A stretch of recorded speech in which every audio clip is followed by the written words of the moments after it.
Hi friends, welcome to our channel taxi vlogs. So ఈరోజు ఏంటంటే నాకు ఒక చెడు జరిగింది. మంచి ఏంటంటే నాకు డబ్బులు ఇచ్చారని చెప్పి వెళ్ళిపోయిన కస్టమరు తిరిగి ఫోన్ చేసి మీకు డబ్బులు రాలేదని చెప్పి మళ్ళీ డబ్బులు వేశారు. అదొక మంచి విషయం. చెడు విషయం ఏంటంటే ఒక కస్టమరు 5 రైడ్ వచ్చింది, రైడ్ యాక్సెప్ట్ చేశాను, పిన్ ఎంటర్ చేసిన తర్వాత 5 మెంబర్స్ ఉన్నామయ్యా అని చెప్తున్నాడు. ఏంటంటే అప్పుడు ఆయన బుక్ చేసిన ఎక్కువ దూరం అంటే 3 కిలోమీటర్లు, 120-130 రూపాయలు ట్రిప్పు.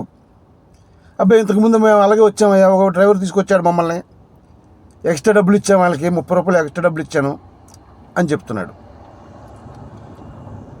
ఆ డ్రైవర్లు ఎక్స్ట్రా 5వ మనిషిని ఎక్కించుకుని తిప్పే డ్రైవర్లు ఎవరు అవుతున్నారో వాళ్ళకి చెప్తున్నారు, నాయన మీరు అటువంటి పనులు చేసి సాటి డ్రైవర్కి కడుపు మీరే కొడుతున్నారు, ఎవడో అన్యాయం చేయట్లేదు.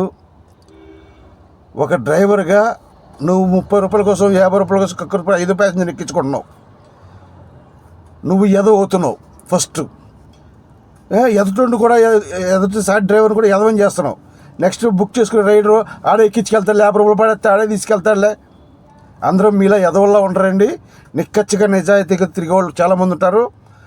మీరు ఎదవని చెప్పని అనుకున్నారు అనుకోండి, డైరెక్ట్గా మీకు వాడే ఫోన్ నెంబర్ ఇచ్చేసి కస్టమర్కి మీ ఫోన్ నెంబర్ ఇచ్చుకుని, ఏమండి సార్ నేను ఎదవనే, నేను 5 ప్యాసింజర్లు ఎక్కించి తిరుగుతాను, మిగిలిన ఎక్కించండి, మిగిలిన నాకే ఫోన్ చేయని చెప్పి మీ ఫోన్ నెంబర్లు ఇవ్వండి వాళ్ళకి.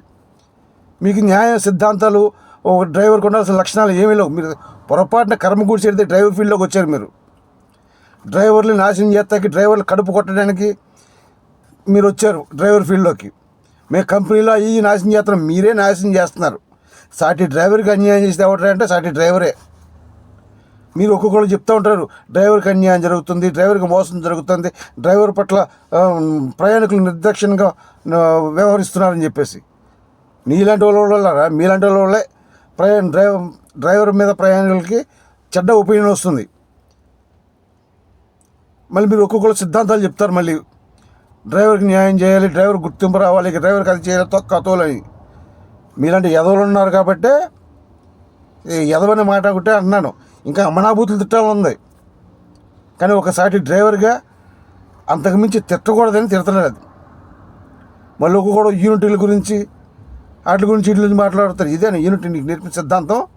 ఒక డ్రైవర్ కడుపు కొట్టమని చెప్పింది యూనిటీ. తెలుసుకోండి, సాటి డ్రైవర్గా మంచి డ్రైవర్గా బతకాలంటే చాలా కఠినంగా ఉండాలి. అటువంటి లక్షణాలు ఈ కొత్తగా వచ్చే డ్రైవర్లు ఎవరికి లేవు. దయచేసి సీనియర్లైనా కొత్తగా వచ్చే డ్రైవర్లకు చెప్పండి, లేదా జూనియర్ డ్రైవర్ ఉంటే సీనియర్ దగ్గరికి వెళ్ళి నేర్చుకోండి. అంతేగాని మీకు తెలియక కష్టపడే డ్రైవర్ కూడా కష్టానికి విలువ లేకుండా చేస్తున్నారు మీలాంటి వాళ్ళు. ఫ్రెండ్స్, దయచేసి అర్థం చేసుకోండి. ఒక డ్రైవర్గా నా బాధని అర్థం చేసుకుంటానని అనుకుంటున్నాను. నా వీడియో నచ్చితే లైక్ చేయండి, షేర్ చేయండి.